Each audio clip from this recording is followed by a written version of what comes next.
চলুন আপনাদেরকে মজার একটা ঘটনা দেখাই। অনেকেই হয়তোবা চিন্তা করতেছেন যে ওরা নৌকা নিয়ে জঙ্গলে কিভাবে চলে গেল। ব্যাপারটা হচ্ছে আমাদের কিশোরগঞ্জের হাওরের মাঝখানে এরকম একটা ছোট্ট জঙ্গল রয়েছে যেখানে কেউই যাওয়ার সাহস করে না। বাট আজকে আমি আপনাদেরকে পুরোটা ঘুরে দেখাবো। আসসালামু আলাইকুম এভরিওয়ান, আমি শাকিল নূর আছি কিশোরগঞ্জ থেকে। আজকের ভিডিওটা খুবই ইন্টারেস্টিং, না টেনে সম্পূর্ণ ভিডিওটা দেখুন। আর আপনি যদি তৈরি থাকেন তাহলে আমি শুরু করছি ভিডিওটা। ওকে, তো প্রথমেই হচ্ছে আমরা একটা নৌকা ম্যানেজ করছি হাওরের মাঝখানে যাওয়ার জন্য। অ্যান্ড নৌকাটার মধ্যে ছিল পানি, তাই পুরোটা পানি আমরা নৌকা থেকে ফেলাইয়া দিতেছি যেন নৌকাটা চালাইতে আমাদের কোনো সমস্যা না হয়। একটা বিষয় জেনে রাখবেন যে নৌকাতে যদি পানি থাকে তাহলে সেই নৌকাটা চালাতে আপনার কাছে অনেক ভারী লাগবে। যেমন আমরা আছি 2 জন, কিন্তু যদি এই নৌকার মধ্যে পানি থাকে তাহলে আমাদের মনে হবে যে 4 জন মিলে নৌকাটা চালাচ্ছি। তাই ভালো করে সবগুলা পানি আমরা ফেলাইয়া দিলাম নৌকা থেকে।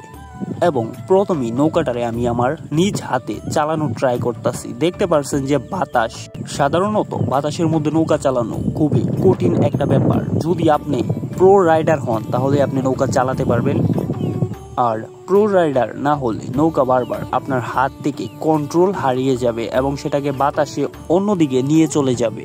তো যাই হোক, আমার চোখ যত দূর যাইতাছে হাওরের মধ্যে আমরা 2 কাজিন ছাড়া আর কেউই নাই। যাই হোক, আমি ওর সাথে আপনাদেরকে পরিচয় করায় দিই। ও হচ্ছে আমার মামাতো ভাই। ইতিমধ্যেই আমরা নৌকা চালাইতে চালাইতে আইসা পড়ছি একদম হাওরের মিডিল পয়েন্টে। আর এইখানেই রয়েছে ছোট্ট একটা জঙ্গল। সচরাচর এদিকে লোকজন একটু কম আসে, কারণ এটা একই তো হচ্ছে জঙ্গল, তাও আবার হাওরের মাঝখানে এমন। তো আমার মামাতো ভাই খুবই কষ্ট করে নৌকাটারে জঙ্গলের ভিতর নিয়ে যাইতেছে। আমি ওরে বারবার মানা করতেছি যে ওইদিকে যাওয়ার দরকার নাই, বাট ও যাইতেছে।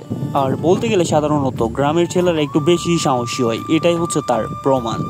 তো যাই হোক, আমরা এখন একদমই হাওরের মিডিল পয়েন্টে রয়েছি। আর এখানকার ভিউ খুবই সুন্দর, তাই নৌকাটারে থামায়া চারদিকে দেখতে শুরু করলাম।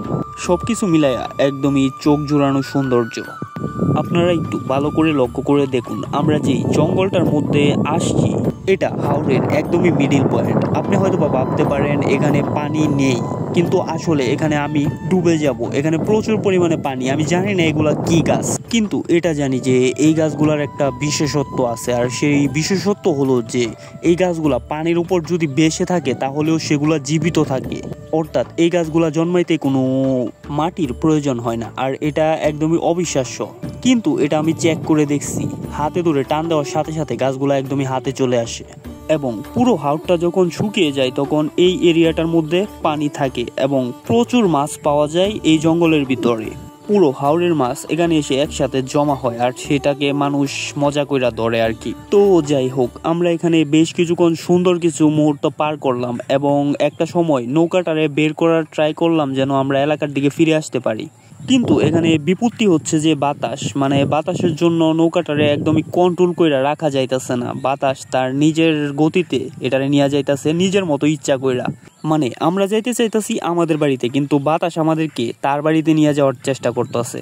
তো যাই হোক, এটাই হচ্ছে কিশোরগঞ্জের ভিউ।